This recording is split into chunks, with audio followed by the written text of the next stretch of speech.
One of the most destructive behaviors in the human condition is comparing ourselves to other people. One of the most incredible things about that is that you know that you're comparing yourself to other people and how destructive it is, and yet we continue to do that. So I want to take a minute to talk about comparing ourselves and the difference between constructive comparison and destructive comparison. See, there's nothing wrong with comparison. In fact, that's just the way the technology of the brain works. The survival mechanism of the brain in its attempt to understand what's going on is always comparing things. It's saying, this is bigger than that, or this is faster than that, or this is more dangerous than that. There's nothing wrong with comparison.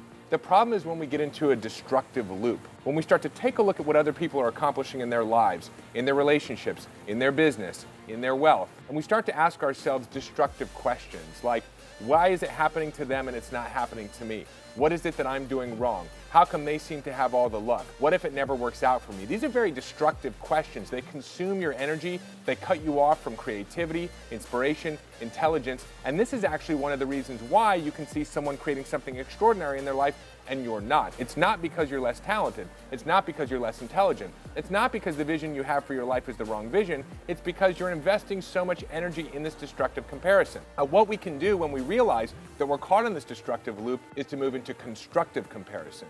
See, there's nothing wrong with noticing that someone is creating something that you want to create, but then ask yourself an empowering question, a powerful question, an intelligent question like, what is it that I see that this person is doing that I can implement in my own life? What is one way that this person has been able to achieve success in their business that I can model my business after? This is a constructive type of comparison. Now, this is a 2 mm shift, but it makes all the difference. If you hear any successful person speak about their success, what they've been able to do is successfully model people who have had success before them. But what's important is that you notice when you're getting into a destructive loop and you put an end to it. Here's how you put an end to it. When you notice that you're comparing yourself to someone else, instead of feeling bad about yourself, celebrate their success and use that as an opportunity to acknowledge to yourself that if they can achieve it, I can achieve it. In fact, what I'd love for you to do right now is not just understand the philosophy, but comment below and let me know where you've been comparing yourself to other people. And notice that just as you write down what you've been comparing yourself against, notice that you have an opportunity